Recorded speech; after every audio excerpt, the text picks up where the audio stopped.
What is up, guys? It is your boy, Smurfyy, and I am here to preach the gospel of the draft. Today, days before the draft of the first round. Anyway, so I'm doing a mock draft. You guys gonna watch it? I'm gonna explain my thought process as we go through this. Obviously, it ain't gonna be perfect. What I might do is I might do this one without trades, even though I do think there'll be trades in the draft. Obviously, there's obviously gonna be trades, and I will mention that through the video, so you don't think I'm foolish. Cause y'all gotta have to fucking say in the comments every damn time. I don't want to hear it this time. Don't want to hear it. Okay, so obviously, first pick, Caleb. If you think something else, you're wrong. AKA, you have not watched one piece of news coverage, Twitter, Facebook even at this point? No, it's going to be Caleb. We know this, we believe this, we know, we will always know this is the case. It makes no other sense not to. Okay, so this is where it gets a little frisky, right? So the Commanders have the option. They need a quarterback, obviously. They obviously need one. The question of the day, the main issue, not an issue, they aren't trading their pick. That is pretty much almost solidified in my mind. But who are they taking?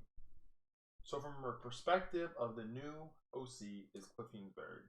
He's always had mobile quarterbacks. So Jaden Daniels makes the most sense. However, some people give Drake May as the better prospect. But I would say, a lot of people would say, that Jaden's a better prospect than Drake May because he is an elite running ability. And let's be real here, Drake May had a down year last year. So what are we seeing here? Jaden Daniels has been better each year he's been in college. Drake May has had up and downs. Last year wasn't bad, but also the teams are different too. There's a lot going on here between both players. But I think for argument's sake, I'm pretty sure I saw Dan Campbell like do a little fist pump when they were at the LSU Pro Day. So I think that solidifies it. I think the smoke screen with all the bad news about Jay not wanting to be in Washington is kind of like there was a similar case. I can't remember what draft it was. The same thing happened and ended up taking them. So and remember it was taken with Caleb earlier this season anyway. With the fucking fact that thought, oh, you just want to go play in Chicago? Shut up, okay? Shut up. So we're gonna go Jaden here. JD5, Timothy Jones, Himorino Gran Torino, Bob Herwood. Okay. Number 3. So this is where the trades come in place for me, where I'm probably thinking there's a trade between these next 3 picks, right? The Patriots, they have a lot of holes. They need a running back. But let's be real here, they're probably not competing this year. And I think they know that. That we know that they know. That we know that they know. That they don't feel like they're going to be able to compete this year.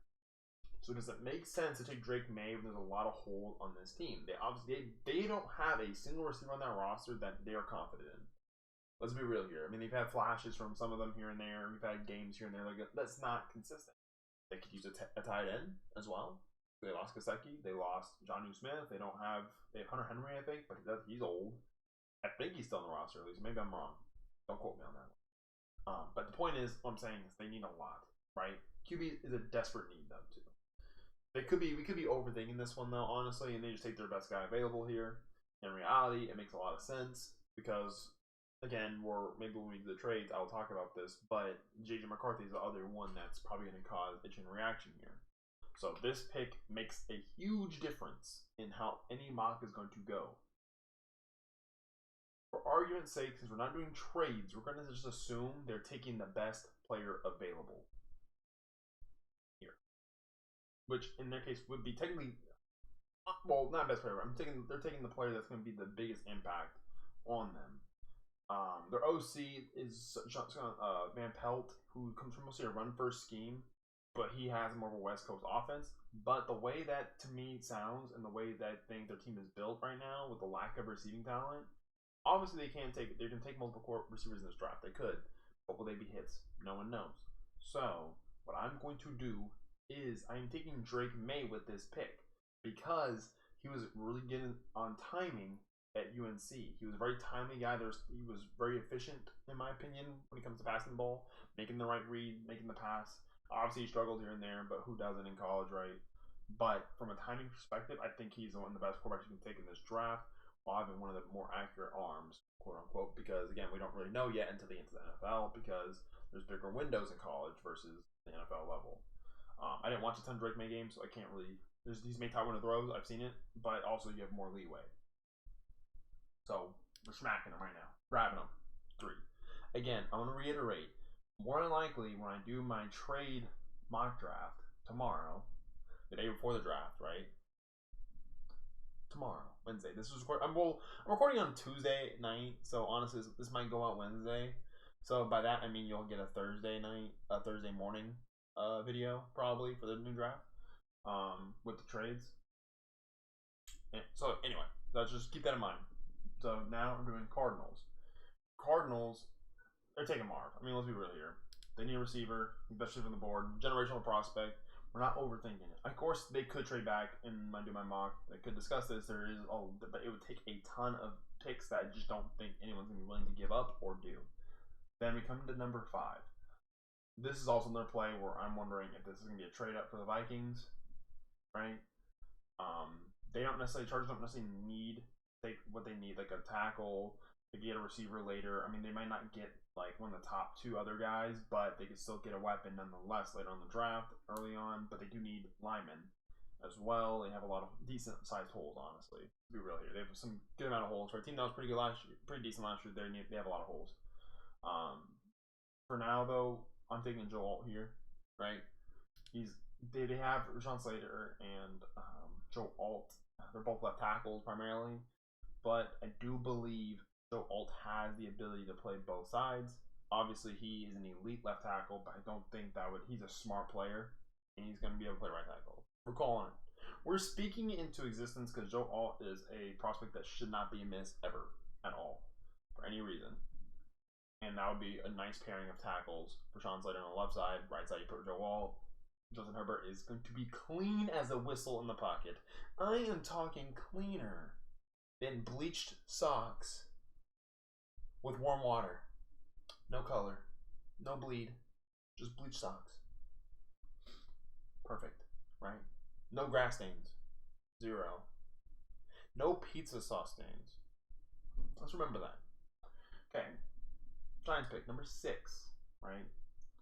So we could go a lot of different ways here. They have a lot of holes. There's the question with the quarterback thing, where do they think Daniel Jones is going to be long-term solution? Another thing I'm thinking about and I'm considering when I'm doing this pick is, does Dayball get a longer-term leash if they take a rookie quarterback, or is it a finite amount regardless and he needs success now? Well, technically he doesn't need success now, but the idea is if he takes a rookie quarterback like JJ, I think it is an upgrade over Daniel Jones.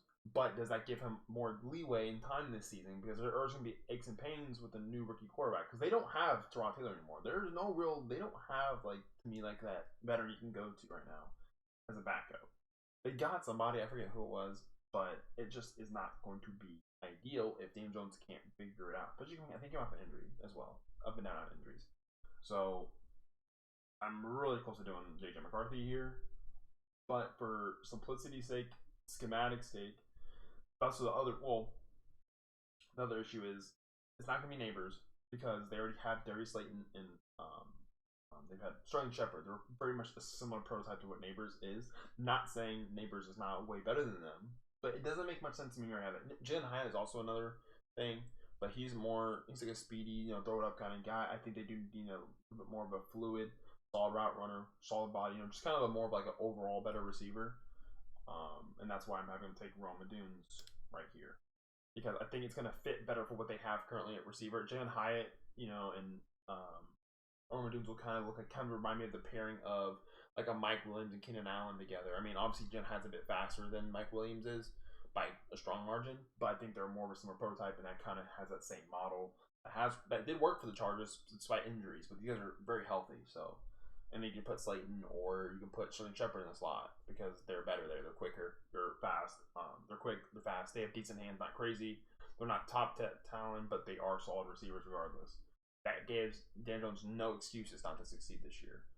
course, they do need a tackle. I did consider that, but I think they're gonna ride Evan Neal one more year. They might as well try it, see how he does, because they took him like top 10, so you can't just give up on him that easily. Then we get to the Titans. They did spend on Calvin Ridley. They already have D Hop, and then they have Ikine, and then they have Westbrook Ikine, and they also have Traylon Burks. So I think with those players, those receivers there, I don't think they're going to be so keen to take receiver immediately. So where does that leave us, right? Their line play was bad last year. To be real here, it was bad. They have a rookie quarterback. They got to protect them here and now. This is the final stand. The battle's in your hands when two worlds collide on the inside. That's Bakugan right there. Bars. So, yeah, we're in Olu here. Olu, even though with Olu, it could be a risk. And honestly, I'm not going to lie. Terran Arnold just looks like a Titan. Let's be real here. Terran Arnold looks like a Titan. Gives off Titan vibes. To the point where I'm almost willing to trade the 7th pick. Trade it back for either somebody to trade up and get either, well, it's like neighbors, JJ McCarthy. Well, maybe, you know. It would be an easier shoe-in for the Vikings if it does go to the 7th pick. I think at that point they're going to give up whatever they can to get there, and then the Titans can still get a corner because they do need a corner. They moved on from Bolton. The guy they got, Elijah, not Elijah, but you know what I'm talking about. He had that Caleb. Caleb is his first name. I can't remember his last name for the life of me, but that would be a nice cornerback to give them because they did move on from one of their better corners. So Darnell to me just seems like a really big Titans player. Just has that Titans look, you know. Arnold in some powder blue unis. Check, please. Okay, moving on. Pick number 8. This one, I'm dying on the fucking hill. Dallas Turner is going to the Falcons regardless. They need an edge rusher. They can't rely on Grady Jarrett anymore.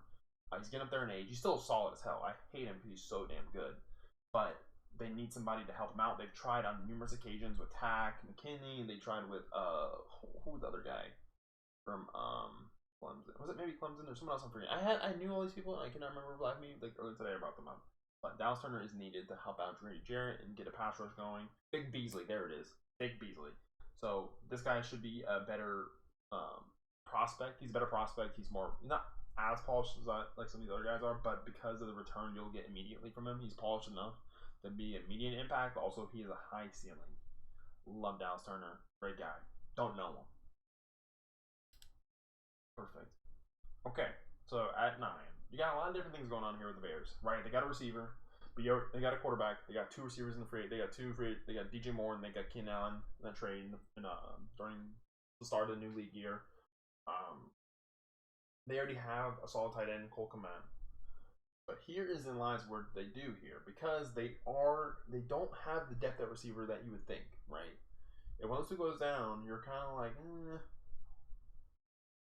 And you do have a chance to get Malik Neighbors, but again, it's kind of like DJ Moore. So it's kind of like that same issue with where I was with the Giants, where it's like, okay, well, we already have that. We don't really necessarily need it. I mean, obviously he's better. He's potentially a better option. But I mean, Moore's good for them last year. I don't see why they make them think any differently. So that kind of now brings it down to a couple options here. Apparently, the betting odds have Byron Murphy going at number 9 for the Bears. They do need D tackle badly. They have Jerron Dexter, who's nice, but he's not a number 1 D tackle. They definitely need somebody to help out Montez Sweat. So you're looking at Yatu Leitu, or you probably like you've had Johnny Newton, you got Byron Murphy. Murphy has been seen as going as high as like number 9 or like even a little bit higher than that even, because of his athletic potential, and then I think his production. Him and Von Der Sar were great in college. For like 2 years straight, they were fantastic. So you know what? I'm gonna go with the betting odds. I'm gonna go with Vegas on this one, honestly, because even though I think the Absolute Two might be the most polished of the groupings, with some injury concerns, and on top of the fact, I don't think his ceiling is as high as some of these other defensive linemen.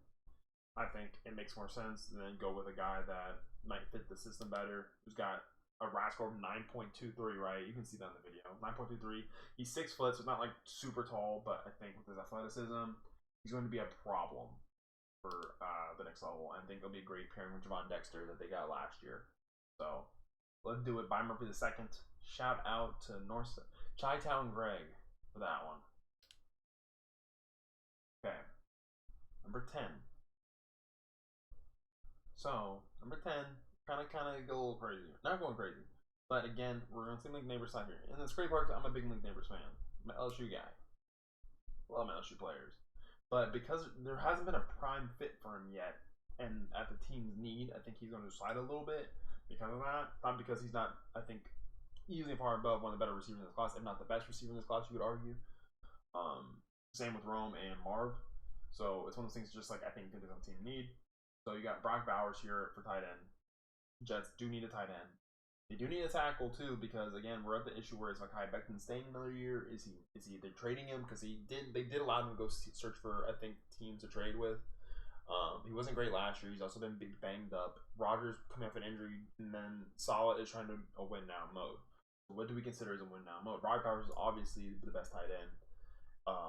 In this draft is generational. They do need another passing threat. I mean, you have Alan Lazard. You can get a receiver late in the draft. Is it to level of Brock? I mean, here's where we kind of like make a decision. I think it's either Talise Fuaga, which he can play right tackle, which would be a perfect replacement for Mekhi Becton, and give him competition maybe. And then maybe, or we can flex Mekhi Becton over to left tackle and have Talise Fuaga at right tackle. Because remember, first year Mekhi Becton was nasty. He was a dog in the sheets and in the streets. So I'm thinking here for argument's sake, don't be surprised if I change this though for when I do the trades and who trades. So I'm probably gonna take Brock Bowers here for now. Shout out to Eugenio. So then we go to the Vikings pick at 11. Again, I am going off the fact that since I'm not doing trades this mock, tomorrow, next mock that comes out, before the draft, we'll have trades included. So put the bell icon on, so you can watch it before the draft. A little warm up, a little wet your whistle, some prime draft knowledge. Not knowledge, because I'm you're having to kind of do calculated assumptions based off what they're looking for, what you've seen, what reports we see. Because obviously reports, though, it's always just to confuse us or actually actual reports. You can never know. So we're gonna have, obviously in this case, this is probably not gonna happen, but JJ McCarthy is sliding here to 11, which is the perfect fit for the Vikings right here. I mean, obviously, this is potentially possible where they might trade up because you do have people that might want to trade up to get JJ, whether it's the Broncos or the Raiders, but do they realistically have the capital to do so? I don't think so unless they're willing to risk capital next year. So that's the problem. That's the advantage that the Vikings have. So we're going to get JJ McCarthy here, but don't be surprised. Next mock, we're doing trades up there. For them, whether it's May or JJ McCarthy, be on the lookout. Broncos. They just got Zach Wilson. They do deal senior receiver. They don't have a second round pick. They also have a lot of issues at receiver because you have Sutton. That's it. Tim Patrick can't seem to stay healthy. So this is where I'm like, honestly, you gotta take Malik Neighbors here. I mean, Terran Arnold with Sertan would be grotesque. It would be actually criminal not to have this, but because their issue last year was their receiver. Well, their whole offense was an issue. I think they're going to address that first here. And then you usually can't pass on Neighbor sliding to 12. It's like criminal. So it's why I really don't think it's going to happen. But honestly, it goes here. We ball. Someone always slides, So I think it's going to be Malik Neighbors. Just because I feel it's like just the way the draft board is falling with his prototype as a receiver is more likely to be seen in today's NFL than like, let's say, a Rome or Marvin. I'm not giving Malik Neighbors at all. I was going to keep pointing that out because this man is going to be a legend. He's going to be sticking it. That might be the steal of the draft if that does happen at 12, right? 13, we have the Raiders. I think here we kind of don't want to hesitate here, but I really like Talise Fuaga here because I don't think their right tackle is that great. They don't really have they brought in Gardner Minshew, so it's almost like they're almost like conceding to the fact, okay, we could maybe have a guy start this year. He's been to the point where he's started before and been good. They do need another corner, so it's one of those things where it's like, okay, which one are they weighing better? Who's the better player? Terran Arnold's a better player. Let's be real here. So I'm taking Terran Arnold this pick. So Saints, another one here. So there's 3 potential players here that we're looking at. First, Fuaga, Liatu, they 2. All 3 have been heavily mocked to the Saints. Heavily. I'm not gonna lie, as a Saints fan, I'm very biased on this one, but also kind of depends on the Ramczyk situation with the right knee. So if his knee is shot and his career is done, this is easily going to be the pick. This pick right here for Wonka is going to be the pick, and I can bank on it. I guarantee it. Massive G. So keep that in mind, because that is the guy I'm really looking at replacing Ramchek right here. If Olu's here, honestly, Olu probably gets taken just because of the potential. But they're still win now mode. I just don't know if Olu's the right move. But the other issue you got to take into account is, okay, they really need a guy that's gonna have production. They're looking for guys with production now, but also have the physical attributes that they're looking for. And both these edges kind of fit that. Durst 6'3", his rash force is very high, which is fantastic. 9.6 is lovely for him. Don't usually get any lower than a 9.5. Maybe a little bit taller, but he's got a little bit lower RAS score. Now, again, what might be the issue is the medicals. That's like it's being pointed out here. I think he lacks elite traits. Not saying he won't be an elite player. I think he lacks elite traits for these top end players. And Reverse, he's 6'3", so he's a little bit shorter, but his RAS score is high enough. He's got burst. He's quick off the fucking snap. The dude, when I first saw him at against LSU, not this past season, but the year before, he shot off like a cannon. He made that defense go. He wasn't active this year, I feel like, which is kind of a concern for me. Like, he kind of fell off a little bit. But I think that might be just because of the role they had him in. They had him kind of doing a little bit of everything. So I think with Cam Jordan kind of going down to the end of his career and with inconsistencies from Peyton Turner, they need another guy on the edge. So we're going to go with this classic Saints pick and go with Jared Verse here. Bam. I know, kind of said that in a weird way, but here we go. So we're down to the Colts. Colts, I think, would be really strong in the market for Brock Bowers as a trade-up potential. So that's something to watch out for. But because of how the draft board is falling, they could use an edge rusher, right? Squee Pays is the main one, but I don't think it's a massive need because they have been trying to rotate some people there, but it wasn't like they weren't strong. But they also released Kenny Moore recently, so it means that they have holes on that side of the ball right now. I don't think their corners were as good as they were usually that defense is really solid. I think they're kind of slipping right now. So why not get the most athletic corner in the draft in Quentin Mitchell? He does look like a Jags player, you know. Quentin Mitchell does give off Jags vibes, but because of how the draft is falling, I don't think he's gonna last that far. And he goes here. Obviously, if I have the Colts straight up, they would probably take Brock Bowers. They really need a strong tight end right now on offense. So that's something they're really missing, but we'll see.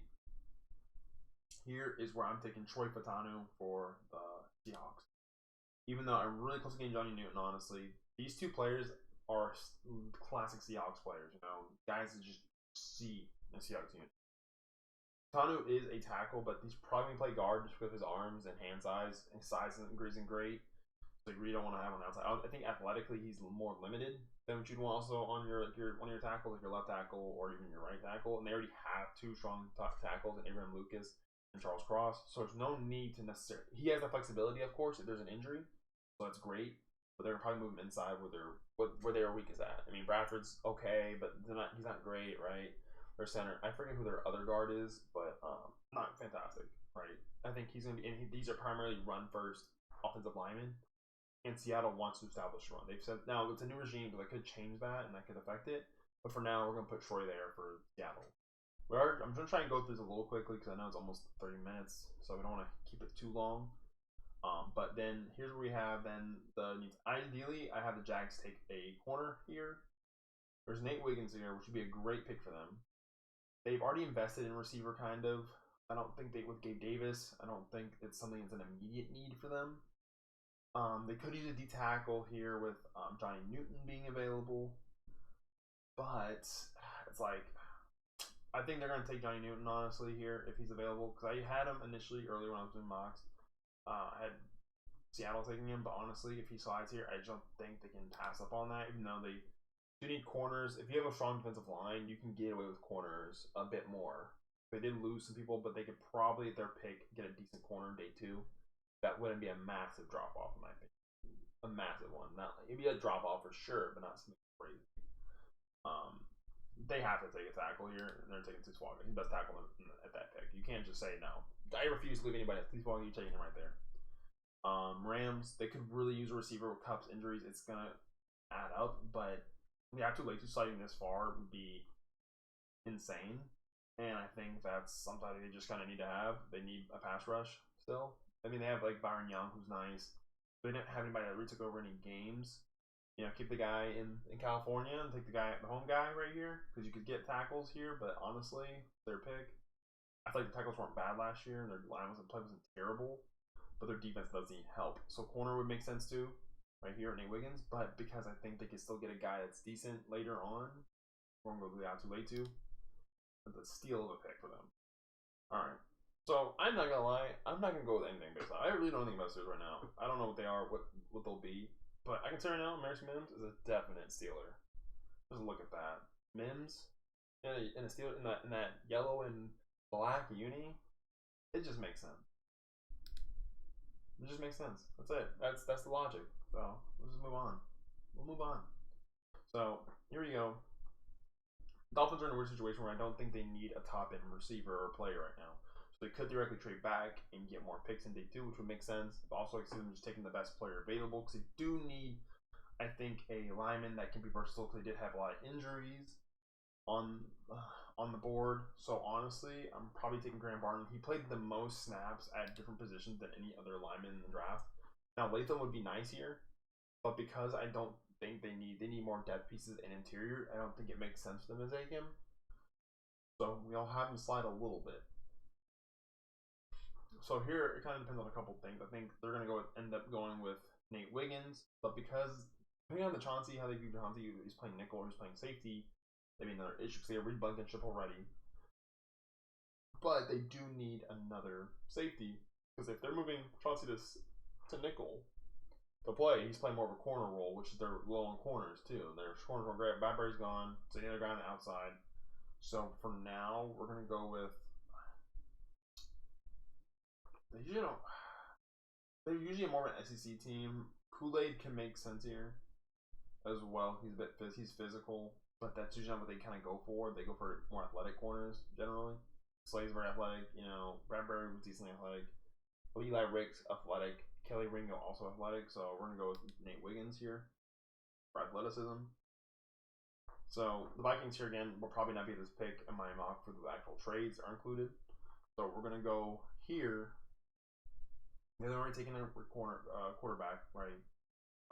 It kind of also depends on what we see, you know, with the JJ situation. Because honestly, if they know that they're not gonna be able to resign or whatever, then this would make a lot of sense here. You can get a guy that's pretty good.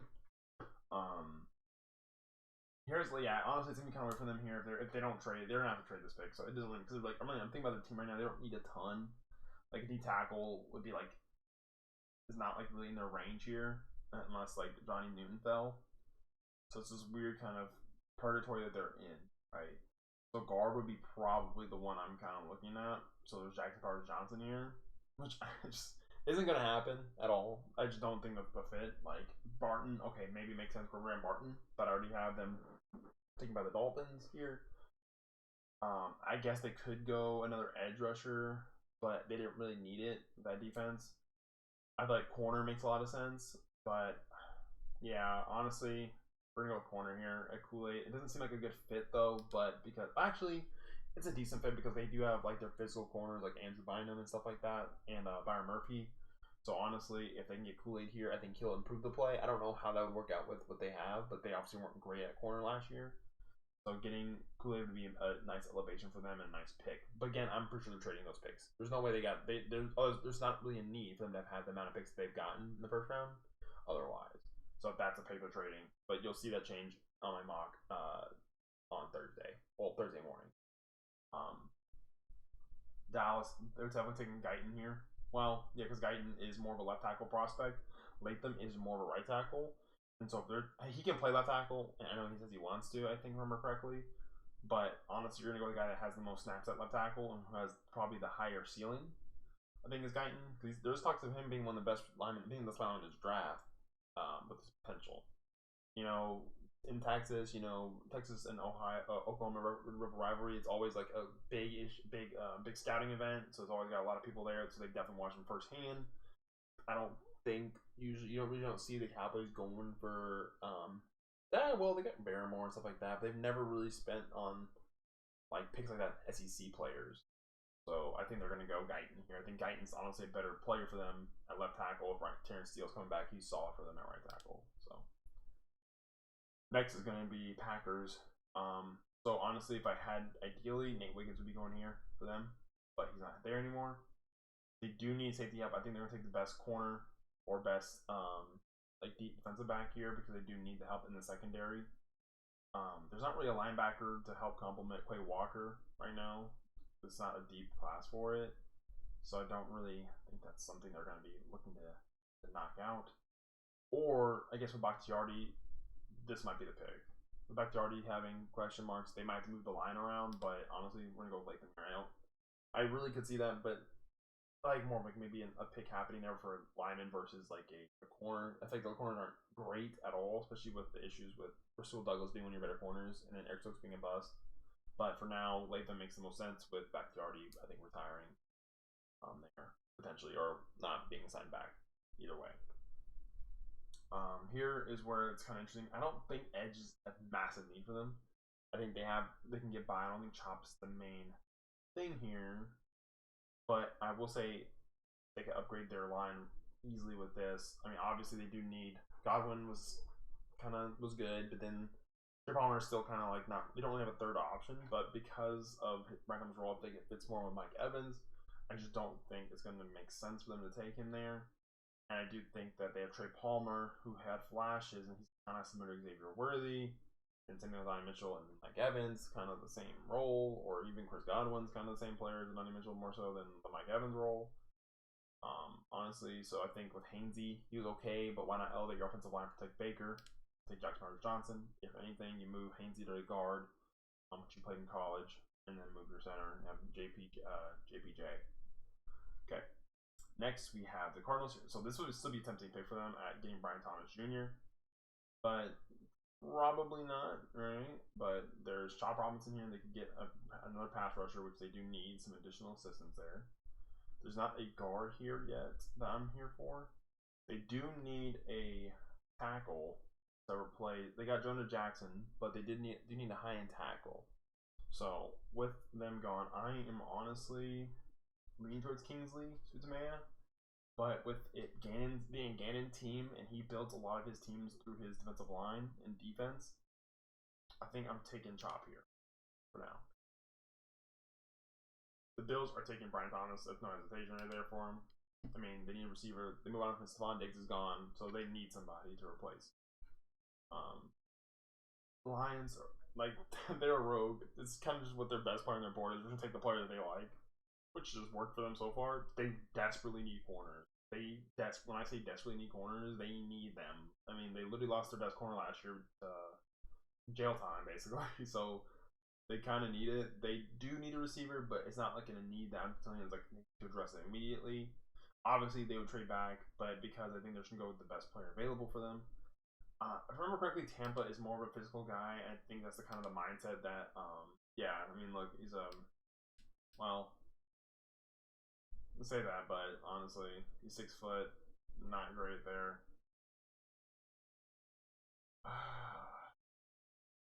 Yeah, I'm not sure about that, honestly. I'm gonna have Max Mullen go here. I'm not gonna lie. I think he's a better prospect. I also don't mind. Where's he at? I don't see him. Kamari Lassiter as well, but I'm not sure they have him so low. But we'll show Max Melton here. But they're taking a corner. I think that's you're looking at a corner. I've heard a good thing about TJ Tampa, but I haven't really looked deeply into him yet. As it's fucking like 2 days from the draft, I really should have at this point. But I think they're gonna take a corner. They have to take a corner at this point. They need one desperately. All right, Ravens. They could definitely use a receiver. I don't think guard is a major need right now. Same with tackle. I think they're fine. They do need more of a pass rush. They're not really known for their pass rush at all. But they could go several different picks. But Donnie Mitchell would be honestly, if Donnie Mitchell falls this far, which I don't think he will, I think this makes the most sense to take. If not, they're probably taking like a Darius Robinson here, or maybe even like at that point, they didn't need it. Haynes on the inside, so they want to run the ball. They want to stick up with Derrick Henry, especially go up the middle a lot. so it makes a lot of sense. Or Keon Coleman, because Keon Coleman, they need a receiver that can go up and get the ball. But if Donnie Mitchell's there, that makes more sense because he can do it all. But they just need a guy in the red zone that can get open, besides like Mark Andrews, and go up and get the ball. Keon Coleman's the guy, so to help complement Zay Flowers.